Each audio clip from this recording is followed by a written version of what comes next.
is the Investor Connect podcast program. This is Hall T. Martin. I'm the host of the show, in which we interview angel investors, venture capital, private equity, family offices, and many other investor groups for startups and growth companies.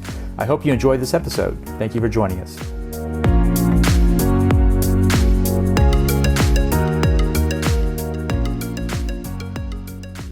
Well, I'm super excited to chat with you, Paul.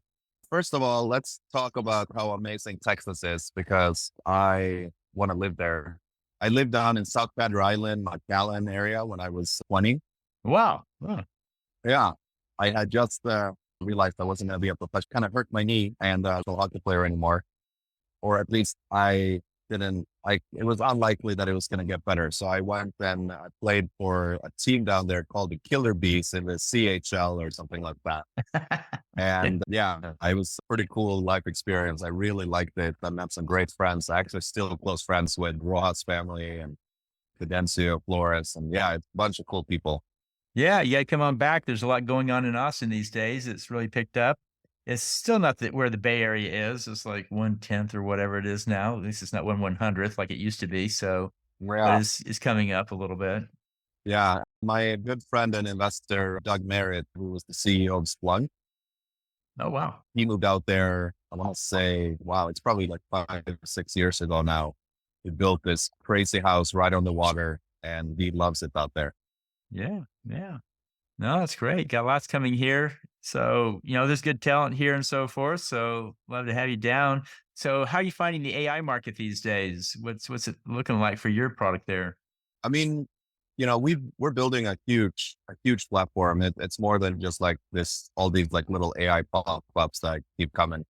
We've built ultimately what Toast did in 10 years, we've done in 18 months. And we have a full product suite, everything from POS and handhelds and kiosk and order taking equipment all the way over to like full marketing. We're integrated with Yelp, Google, TikTok, Facebook, Instagram. We have SMS, email, like all of these modules are powered with AI. So content is created with a push of a button. It's a really neat feature set. And then everything you need to manage your employees, from payroll to tip manager to, pretty much everything you need to manage your staff, and all the way over to the inventory, down to how many ounces and grams are each, recipe, how much food is on your shelves in real time at all times, automatically comparing pricing between different vendors and placing orders, and then all the way out to the bill module where you actually pay the bill and then account for it. And we completely reconcile the books with GL codes, P&Ls, balance sheets. So it's full of accounting as well. So it's crazy what we built. How much did AI speed up your process development there and reduce costs? How would you, different ways you can angle it, but what do you think impact of AI was on it? Honestly, not that much because it's all have never been done before. So you can't really compare it. Like, it's not like we can look at like QuickBooks code and like leverage AI to build it out and make it faster, right? So it's still a big process because it's all the first time this has been done to build everything together in one. So I think not so much necessarily to build the software, but to optimize the software now for the users a ton. Like we have 15 different models and automated flows like scheduling. They used to take 3 hours, now it takes 2 minutes. Like setting up a content calendar with like post on all the different social media takes like a full-time person, like $60,000 to $80,000 a year. Now it's done in a minute. What else? The scheduler, laying a schedule for the restaurant owner, reconciling the books takes, almost like a bookkeeper that you need to pay. Now it's done automatically. Selling for customers, making sure that, you take like who they are and what their preferences are and what are they most likely to buy. So you can like individualize and customize both the marketing and the upsell opportunities on, for example, a kiosk. So things like that. So there's just a lot of different ways that AI can help restaurants save time and money. Great. No, it sounds cool. I think restaurants are a really good opportunity. There's just so many different things you can do, reduce the cost of the food, optimize the, seating arrangements and reservations, and optimize the wait staff and reduce the wait staff as far as, timing things better. There's just a lot of things add up to be a big cost savings, it sounds like. Yeah. And the biggest one is actually driving traffic. Like restaurants are god awful at marketing and keeping a consistent, they just can't afford like a real marketing team, right? People that are actually experts in marketing. So a lot of people do it themselves. They snap some pictures every couple of months. They're like, oh, let's post this new dish or let's do this. But they don't have like a consistent marketing plan and execution consistency where they build their brand and they actually like promote and drive repeat business. So like if you have a customer that came into your space, that is the perfect target to get them to come in more often and spend more, right? And restaurants are doing absolutely nothing about that right now. Right. Wow. Wow. No, that's great. Good views. So how's the fundraise coming? So we raised 3.6 million friends and family kind of pre-seed last Q1 last year in 2023. And we thought that was going to be enough to take us kind of where we needed to go for a Series A. And we realized that it wasn't enough. So we kind of did the math backwards, what we need to hit the Series A. And it's about 2.5 million. So we started about 3 months ago. We set out to raise a seed round for 2.5. And so far we have 1.7 in. I literally just now finished up a meeting with Rebellion VC. I think they're going to come in for 200. So I guess we have, oh, and then two existing investors texted me yesterday that they're going to up another 100 each. So I think we have 400K left right now that we're trying to close. Okay. No, no, I'll check around my network and see if there's interest in that. We do campaigns, but they're usually much bigger, like $5 million campaigns and so forth. And you're at the tail end of this, so I don't think our service would work. But I can check with my guys and see what they think about it. And if you got I think you sent me the deck. I got that. If there's a new one, let me know. We can check around with that as well.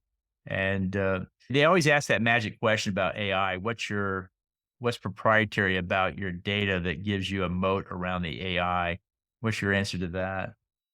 So the biggest things that I think a lot of people are looking at AI the wrong way in all verticals, but especially in the vertical I know, with this space, hospitality, is that a quick little module like Rails on top of ChatGPT and it's solving this little thing, it's not sticky enough. It becomes like a little cool thing, and then they try it, they may or may not like it, and like it's not sticking up. The vertical solutions is what's going to win when it comes to AI. When you have all the data flowing in the system, that's the number one thing where the companies that are going to be successful, in my opinion, in the future are going to be the vertical companies that have very sticky solutions where they handle more than just like one single point solution and has all the data flowing in from different aspects, and then being able to leverage all that data to automate and simplify processes. And by automating and simplifying, saving time and money. It all comes down to time and money, right? Like time meaning you need less staff hours to do a task means you need to pay less people or have less people do the job. And money meaning, instead of having tasks cost like all this money, now it's much more streamlined. So it costs less to do it. That's what I believe. Okay. Well, it seems like you've got some proprietary data based on a particular type of restaurant or a chain of restaurants or whatever, that you can actually reuse that data, and that is at some level unique. That gives you something that others don't have. They have to go recreate that, or they have to go build something similar, and that of course is a big barrier to entry, it sounds like. Yeah. Yeah. I think the vertical piece is huge because like all the data points in itself, for example, how many people walk through my door? Like that's a data point, right? Like the traffic flow. But is that data complete, or do you also need to know from the US what they purchased? And then if those people, like say 1,000 people walk in my restaurant, how many people came twice?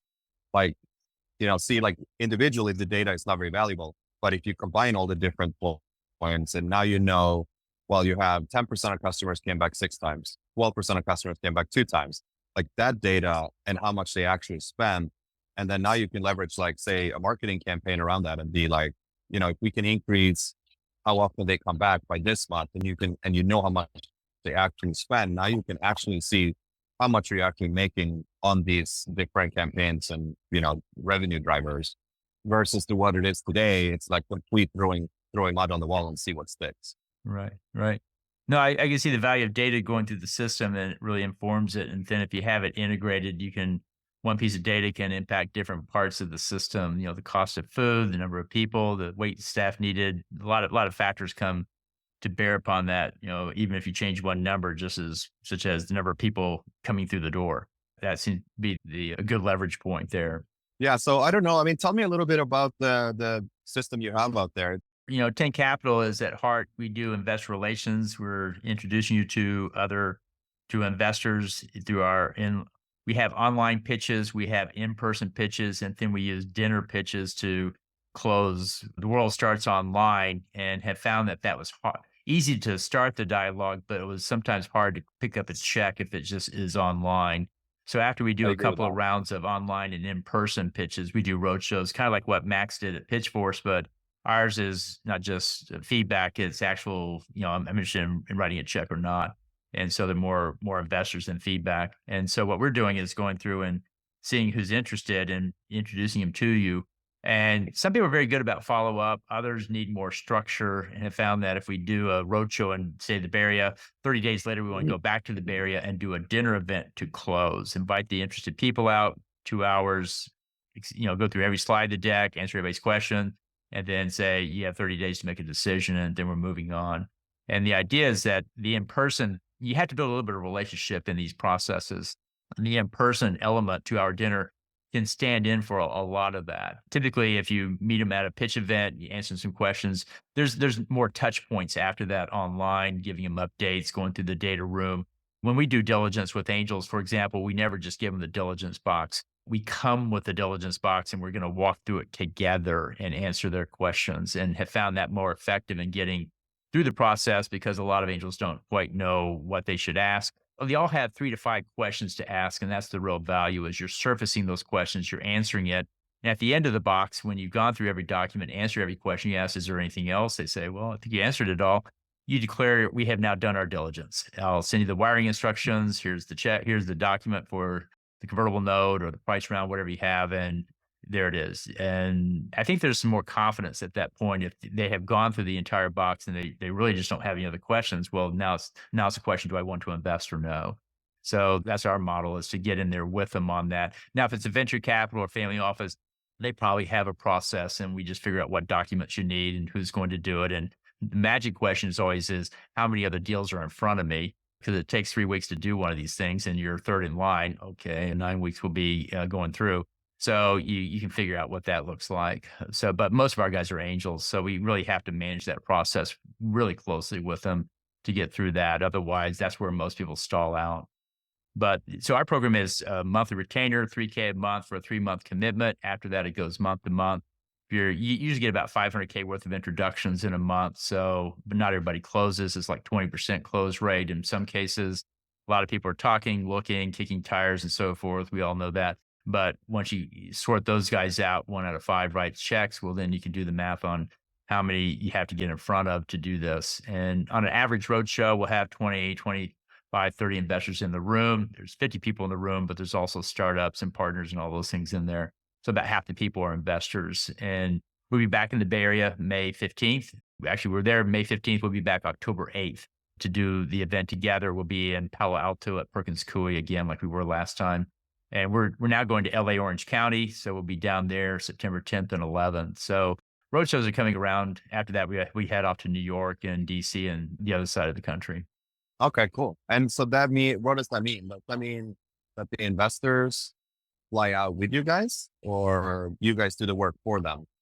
What we're doing is we've organized the investors in each of the cities. And so when we get to DC, all the investors are local people that are coming out. And the Oh, I companies that see. are in our program are flying in to go meet with them.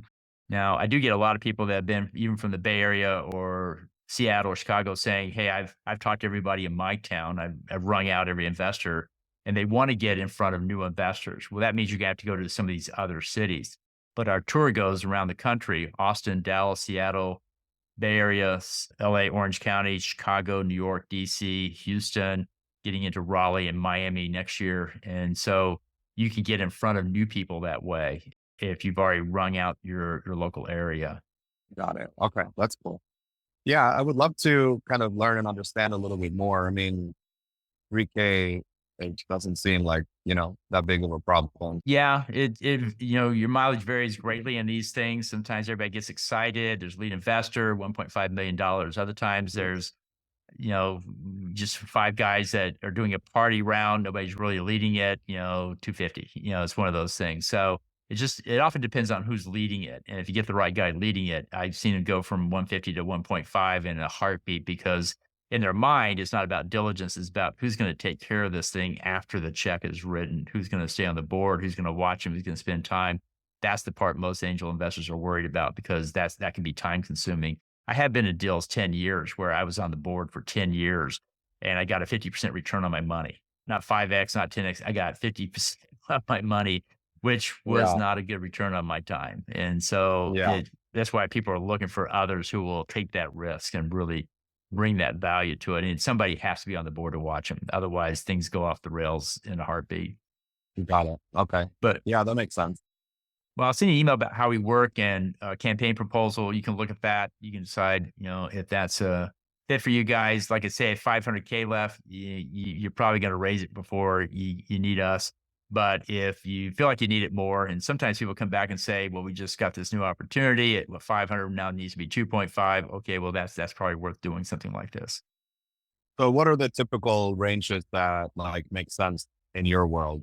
Like more like a Series A, like 10, 15 million or No, like it's more in the three to seed? 5 million or more. If somebody's raising, I get tech deals that are raising 500K. Your family and friends are going to do that. You don't need me for that. And so, but I have people that raise $5 million and they're 2.5 into it, and their network is out. That's when they come to us. And the life science are raising $10 Got it. million. They've raised 5.5. Now they ran out of network. They're coming to us. And so most people coming to us have gone through their network. They've run out of investors. They're halfway through, and it's not just 200K left. It's 2 million, and they need help, and that's where we can help. Got it. Okay, that makes a lot of sense. All right, yeah, send me your stuff. I'm very curious, and time is money. I'm trying to wrap this up this month, but it sounds like you guys also have a little bit of a the diligence process. You might be faster and cleaner, but yeah, okay, Okay, I'll send that to you, and we'll go from there. that's great. Thank you so much, Hall, and yeah, feel free to share my deck. That is the updated one that you have with anyone that you think might be a good fit. Okay, I'll do so. Very good. Thanks so much. Appreciate it. Yeah, Have a thank good you. Bye bye. Investor Connect helps investors interested in startup funding. In this podcast series, experienced investors share their experience and advice. You can learn more at investorconnect.org. Paul T. Martin is the director of Investor Connect, which is a 501c3 nonprofit dedicated to the education of investors for early stage funding. All opinions expressed by Hall and podcast guests are solely their own opinions and do not reflect the opinion of Investor Connect. This podcast is for informational purposes only and should not be relied upon as a basis for investment decisions.